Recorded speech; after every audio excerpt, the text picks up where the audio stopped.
Evo, čuli ste, bila je to tiskovna konferencija Fokusa i Reformista. I Sabor idemo u Tel Aviv. Naime, pratimo i rat na Bliskom istoku. Izrael je napao Siriju. Još jedna teška noć u Gazi. Za N1 iz Tel Aviva govori izraelski politolog i ekonomist Sefi Kedmi. Mr. Kedmi, thank you for joining me.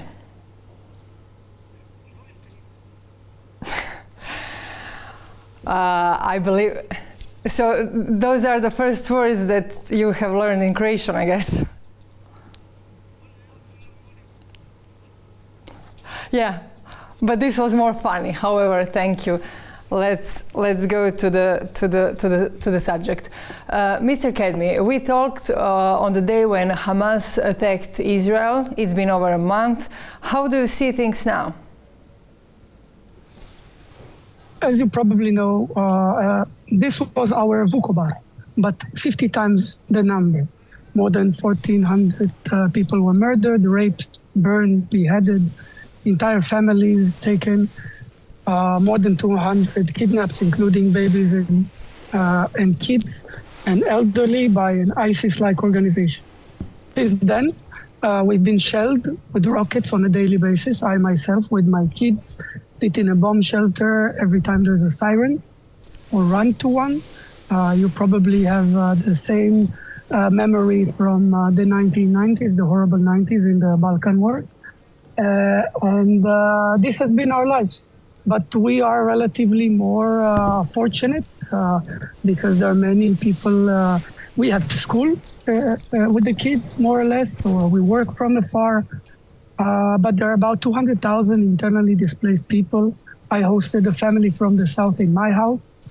But we know, we're accustomed to working in a crisis situation. We help each other, we support each other, especially the civil society. Okay, but the people of Israel seem divided considering the intensity of Israeli response. We can see, protests and criticism. Haaretz is writing about so many problems in the government and Israel. Well, first of all, Haaretz writing about problems in the government is the natural way of things, given that it's the opposition newspaper. But actually, Israel hasn't been disunited for, I don't think I even remember when. After a very difficult year, where we had mass protests in the streets, now the people are more united than ever. We have a unity government, and now most of the people show that the radical elements are marginalized. Most of the polls, alongside our grief for the dead and the agony and tears for the people who were hijacked, hoping they will come back, we also have a newfound hope and optimism that at the end of this, we'll have new opportunities for regional calm, for internal cohesion, with the inevitable destruction of the terrorist Hamas, and maybe even in Lebanon with Hezbollah. This has been our life, and we're used to it, and we're optimistic, and we know that we will win, and things will be for the better at the end. You think so? What do you think after the war? How would Gaza look like? Well, obviously, it depends on the situation in Gaza, how this ends. But if, as expected and as we hope, Hamas is removed of power and a more peaceful-oriented organization, government would come to power, which is not very difficult given the fact that Hamas is a jihadist and genocidal organization, then Gaza can prosper.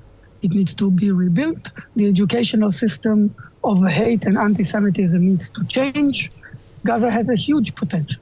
Okay, and is there something that should change in Israel too? What do you think? Well, obviously, things would change in Israel. We have woken up from the illusion that we can live next to a terrorist organization. We have also woken up from people's shift toward radicalism, and people are looking for a more unitary and moderate people to govern the country. And we expect the next government to be a unity government, a moderate country that will unite us and will enable us to make difficult decisions on the one hand, but a very positive growth and living standards in Israel. Okay. That will inevitably bring to coexistence. I understand. And Mr. Kedmi, how do you feel when you see all those civilian casualties in Gaza? First of all, obviously, any civilian casualty is a tragedy, and to their family. I have known many civilians that have died or hijacked, and I have many friends on the Palestinian side as well. And there is a lot of empathy towards the people that have been hijacked by Hamas and are being used as human shields by Hamas. And they are paying the price of living under a terrorist organization that is abusing them. However, we must remember that all of the figures are provided by the Hamas-led government in Gaza, and terrorists don't have a habit of telling the truth. The people operate in civilian clothing, and they mix the numbers of 5-year-olds and 17-year-olds with a rifle, all being civilians, all being kids. So we need to be cautious about the numbers. That is not to say that it is obviously very, very difficult over there, and it's a humanitarian catastrophe for them. And the only way out is for them to live under an organization, government that wants to coexist. You know, as Golda Meir once said, we will have peace when our enemies love their children more than they hate Israel, more than they want to destroy us. I really hope you are this not day will afraid come. that violence that is happening now in Gaza, because we do see so many people are dead. Okay, I'm not now going in the numbers, but it's over too many. So you are not afraid that the violence will create another violence? You know what I mean? Well, obviously violence there's a circle of violence, right? Right. But Israel didn't have any choice. Any government, Croatia's government, would not accept anything like this to happen to its citizens, and therefore we have to react. And there is no option to coexist with the government of Hamas, because Hamas is a genocidal organization whose goal is to ethnically cleanse and or murder every Jew from this land and in the world. So there's no way to negotiate with them. There's no way to coexist. After we end this round, I hope that we will have partners that we can work with, or at least coexist with, to rebuild Gaza. So the next step would be a political solution, right? Well, it has to be after the military solution. Yes, of course. We have no intention, unlike Hamas. Israel's stated goal is not to eradicate the Palestinian people or the people of Gaza. We have no illusion, nor do we have the desire, at least not the predominant majority of Israelis, that 2.2 million people in Gaza would just disappear, let alone, obviously, God forbid, die. And we understand that neither they nor us are going anywhere, and the only solution in the long term is a political solution of coexistence and living side by side. I used to be, and still am, at least consider myself a peace activist. I speak Arabic, and I learned Arabic because I believe we need to live with each other, understand each other, speak to each other, not in English, but in each other's languages. We're actually very, very similar in our culture, in many aspects. If we put aside the radical elements that want to kill each other and look at it as a zero-sum game. And Hamas is currently one of these negative elements alongside other terrorist organizations, alongside Hezbollah in Lebanon. They are trying to woo us into endless conflict. I have friends in Lebanon, Christians, Muslims, Shia, Sunni, it doesn't matter. They are afraid of war. We have no quarrel with the country of Lebanon. We don't have a quarrel with the country of Iran as well. But they have governments, or at least the people in control of the weapons, that look for the conflict, look for the war. And until we resolve this, hopefully with the help of our friends, international community, allies, then only when we solve this, then we could coexist. Okay, and what is about the, violence and killings even in the West Bank? West Bank is not ruled by Hamas. But you do have a problem with settlers, right? I mean, it's not a taboo, I guess. Well, first of all, nothing is taboo. I'm a civilian. I have my own political opinions. I know. That's why I'm asking directly. Yes. No, it's fine. I'm very open about it. The conflict didn't start on October 7th. The war did. Hamas started it, and Hamas is also in the West Bank, and it's active there. It's fighting with the government or the Palestinian Authority there, and it's also working with other Islamist groups like Islamic Jihad and other groups to try and destabilize the situation and murdering many Israelis, including settlers. But settlers are not beasts. They're human beings. They live in civilian communities. Whether or not they should live there, well, it's a big discussion that I can have. I have my own personal opinion. Okay, but the what do you think? is that they've lived there. Well, but what do you think? My take is that you can't change history. You can only look forward. And there are borders that were set in 1948 or 1967 are not holy, and they can be redrawn. And they need to be redrawn according to the actual demographics on the ground. So the minimum amount of people need to be relocated, and minimum amount of people need to suffer. So it will be easier to bring about a political solution for both sides, whether it is to enlarge the Gaza Strip so they have more territory on the expense of settlers on the West Bank, so the settlements will stay, but obviously it needs to be alongside the viable Palestinian state. But the Palestinian state has to be demilitarized. First and foremost, it has to accept Israel. It has to look at it as a partner, as something that is not, we call it the salami system, where you cut one part piece by piece. Yes, but rather to say, Israel is here to stay. And for Palestine to have a future, it has to be alongside Israel. I consider myself pro-Palestinian, alongside obviously being pro-Israeli and Zionist, because I think the future of Israel is intertwined with a peaceful a neighbor in the state, independent state of Palestine. It has to be demilitarized. The system whereby refugees, the only refugees in the world that continue to be refugees for generations are the Palestinians, because they have their own UN agency called UNRWA. This needs to change. You don't need to perpetrate endlessly the story of 48. You need to look at the future. That's why I have asked actually about settlers, that's the part of the problem. Settlers are Israelis, and they can be and have to be part of the solution. They're civilians, and they need to live in the state of Israel alongside new borders that need to be agreed upon, as every peace offer, including the Arab Peace Initiative from 2002, and every negotiation since then, talks about land swap, meaning that settlers, most of them, would have to stay. Some would probably have to leave, but that's a political solution in the future. First, we'll have to stop fighting. First, we have to stop educating each other, and predominantly the Palestinian side, that the only solution is the one that removes the other side.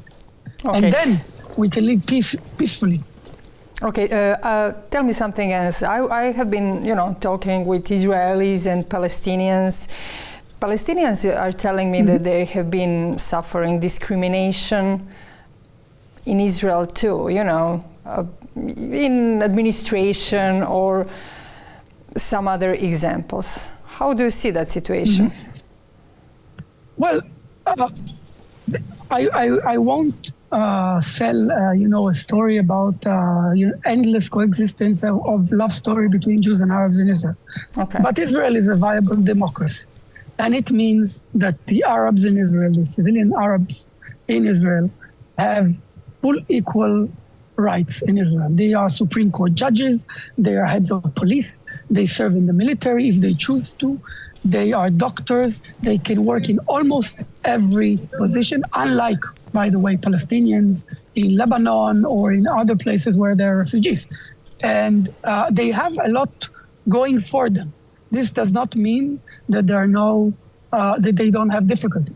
They are a minority, and a minority in a situation whereby their king is fighting the majority population of the Jewish population in Israel.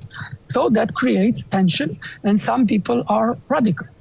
But actually, one of the most interesting things in this war is the connection between Jews and Arabs in Israel.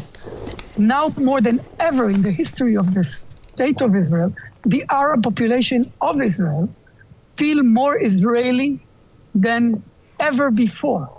They understand, because they were murdered as well by Hamas, not only Jews. And they understand that their future lies in Israel. They want to be part of Israel. And when I tell my Arab friends, I don't see an Israel without its Arab population. This is your house too. Let's build it together. Let's work on the problems we have. And there are problems together. This is not more of my house than it is yours. But we have to work together. And one of the people that are, advocating for Israel more than anyone else is actually an Arab Israeli called Youssef Haddad. And there are many others like him. So that puts me in a very, very optimistic position. Yes. Now, for the first time, we had an Arab party in the previous government in the coalition, headed by an Islamist, not, a very peaceful, leftist kind of secular person, an Islamist, Mansour Abbas. And he's calling for mutual coexistence. And this makes me very, very optimistic. Okay, I can see your constructive point of view. I would just like to point that before the war, I haven't seen Netanyahu sharing or communicating the same messages or ideas like you were telling now, or some of his ministers, and you know what I'm talking about. So how do you see his government? How do you rate the prime minister and the government and their communication in the last month? So, first of all, I'm a political person, and I have my position about the government. I was not a supporter of this one, and I do not, I would not advocate for the current government or Netanyahu.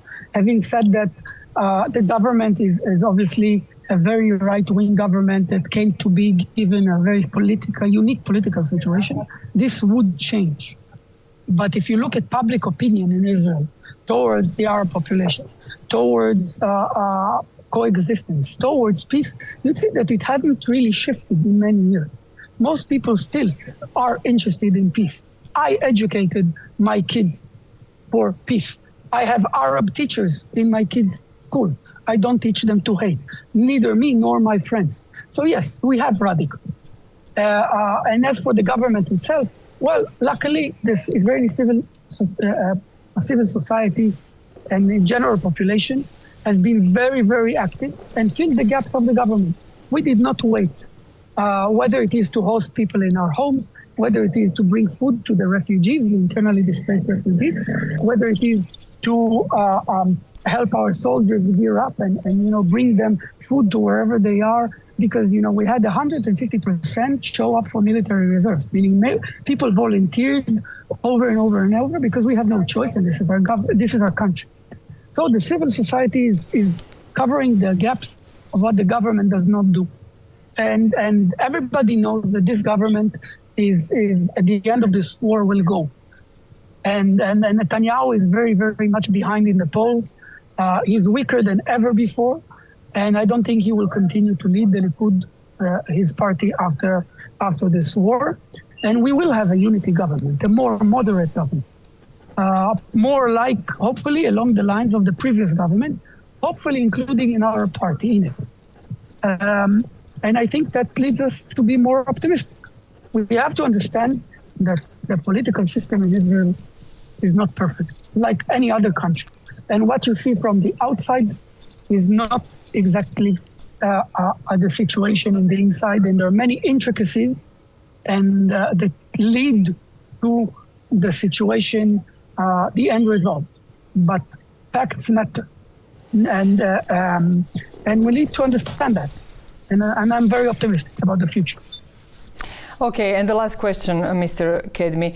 The world is divided as well. We have protests, politicians, messages calling for a ceasefire. How do you see those messages now? Well, ceasefire needs to serve an aim, right? Not just to please politicians abroad and the internal pressure that they have. Israel allowed hundreds of trucks of aid to go into Gaza. We have a humanitarian corridor for safe passage for civilians. We might agree for a short halting of fire in exchange of our kidnapped civilians. Don't forget, we have more than 200 kids and elderly and babies kidnapped. They haven't seen the Red Cross. We don't even know who is alive and who was murdered.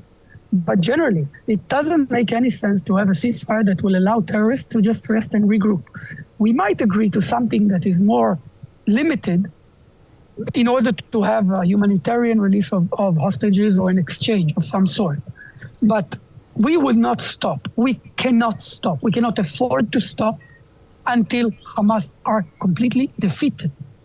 Because they say today, the heads of Hamas, the ones hiding in Qatar in 7-star hotels and sending their people to die, are saying October 7th will happen again and again and again as long as we are able to do it. And you are not just let me ask you this question. You are not afraid of some new Hamas, after this war, even this Hamas will be defeated, and I hope it will be, but because of this civilian casualties and suffering and deaths and everything, it's like it might happen. Well, you're asking about radicalization even further, right? But right. Gaza was the most radical it could have ever been, given the fact that it was controlled by a terrorist organization that indoctrinated people to blame everything on Israel, to murder Jews. If you look at the educational system, that is despicable. That just says, they're calling for genocide on a daily basis. So if you remove these people and have a government that is, built on demilitarization and coexistence, then hopefully we will have a less hostile and government and education system. But obviously, look, let's go back to after World War II, right? Japan was not a fan of the United States after it was defeated. Neither was Germany. But after it was rebuilt and after people had, some sort of a pacifist government and a demilitarized government, then people realized that the only way to live was to coexist. And therefore, I hope that the Palestinian people, and especially positive powers like Saudi Arabia, like the United Arab Emirates, that we have already been on tracks to peace with them, will play a positive role in reconstructing Gaza, in helping building a positive atmosphere towards a peaceful future. Then we might see a decrease in violence. Yeah. In any case, I understand. We just don't have any choice. I guess that requires better life quality too. No, but yes, obviously. And look, Gaza has a huge potential. First of all, it has a border with Egypt. It has the sea. People don't know this because they don't know the fact. After Israel left, we left all the greenhouses. There was no settlements. There was an open border between Egypt and Gaza. There was a European Union force called EU-BAM on this border that was supposed to make sure no weapons are entered. But Hamas made the military coup, executed the PLO, the Palestinian leadership there, kicked out the European Union, and decided to use all the money to build terror tunnels for them, not for the civilians, of course, and bring about a regime of terror. So now we have, hopefully after Hamas is going to lose, we will have another opportunity. And Gaza can become Singapore. It's bigger than Singapore. It's not that dense. And that could lead, to Gaza having a seaport, an airport. It could be brilliant. Palestinians are not monsters. They're human beings. And they can and should have a peaceful future alongside us. I agree. But it has to be dependent on coexistence in peace. Thank you for your thoughts. Thank you for sharing your thoughts. Thank you for your time, and thank you for joining me. Volunteer again, thank you. I'm happy to be here, and let's hope for this to end quickly with the demise of radicalism in our region, and let's hope to live in peace with our neighbors and around the world. I have just one thing to say. Europe and the West need to get to open its eyes, because these radicals operate in Europe and threaten to infiltrate Croatia as well. And these people are not peaceful-minded. They're abusing free speech to destroy democracy and liberalism from the inside. And unless European and Western governments and our allies wake up, they will have October 7th in Europe, in Croatia, God forbid, in America. So with all due respect to free speech, people need to wake up. It's not just for me, it's for you. It's for your citizens and for your well-being. Thank you, Mr. Kedmi. Thank you.